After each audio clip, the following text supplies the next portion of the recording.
سیلاب زدہ متاثرین کی تکلیف کا احساس army chief general Qamar Javed Bajwa Karachi پہنچ گئے۔ ISPR کے مطابق آرمی چیف کو سندھ اور بلوچستان میں سیلابی صورتحال اور امدادی کاموں پر بریفنگ دی گئی۔ سپہ سالار سندھ اور بلوچستان میں فوجی جوانوں کی امدادی سرگرمیوں کا جائزہ لیں گے۔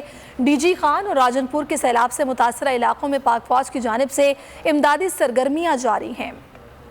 غم اور مصیبت کی گھڑی، وطن کے محافظ، قوم کے شانہ بشانہ، پاک فوج قدم بقدم متاثرین کے ساتھ۔ Army chief general Qamar Javed Bajwa Karachi پہنچ گئے۔ آرمی چیف سندھ اور بلوچستان میں فوجی جوانوں کی امدادی سرگرمیوں کا جائزہ لیں گے۔ ISPR کا کہنا ہے کہ آرمی چیف کو سندھ اور بلوچستان میں سیلابی صورتحال اور امدادی کاموں پر بریفنگ دی گئی۔ ISPR کا کہنا ہے کہ army air defence command headquarters میں آرمی فلڈ ریلیف سینٹر قائم کر دیا گیا ہے۔ سینٹر کا مقصد ملٹری آپریشنز ڈائریکٹوریٹ کے ساتھ قومی فلڈ ریلیف اقدامات کو کوارڈینیٹ کرنا ہے۔ ملک کے دیگر علاقوں میں بھی فلڈ ریلیف سینٹرز قائم کر دیے گئے ہیں۔ ان سینٹرز پر امدادی اشیاء اکٹھی کر کے متاثرین تک پہنچائی جا رہی ہے۔ ISPR کے مطابق پاک فوج متاثرین کو محفوظ مقامات پر منتقل کر رہے ہیں۔ فوجی جوان متاثرین میں کھانا، شیلٹرز بھی فراہم کر رہے ہیں۔ DG خان اور راجن پور کے سیلاب سے متاثرہ علاقوں میں پاک فوج کی جانب سے امدادی سرگرمیاں جاری ہیں۔ فوج کی ٹیموں نے سیلاب میں پھنسے ہوئے متعدد لوگوں کو بچا لیا ہے۔ کئی کو سیلاب زدہ علاقوں سے محفوظ مقامات پر پہنچایا گیا ہے۔ ریلیف کیمپوں میں مقیم لوگوں کی تیار کھانا اور خشک راشن سمیت تمام ضروری سہولیات فراہم کی جا رہی ہیں۔ آرمی میڈیکل کور کے قائم کردہ میڈیکل کیمپوں میں صحت کی دیکھ بھال کی سہولیات موجود ہیں۔ پاک فوج سیلاب متاثرین کی مدد کے لیے تمام وسائل بروئے کار لا رہی ہے۔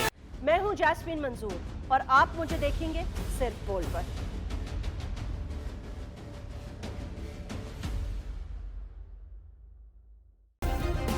سبسکرائب کریں اور بیل دبائیں تاکہ کوئی خبر رہ نہ جائے۔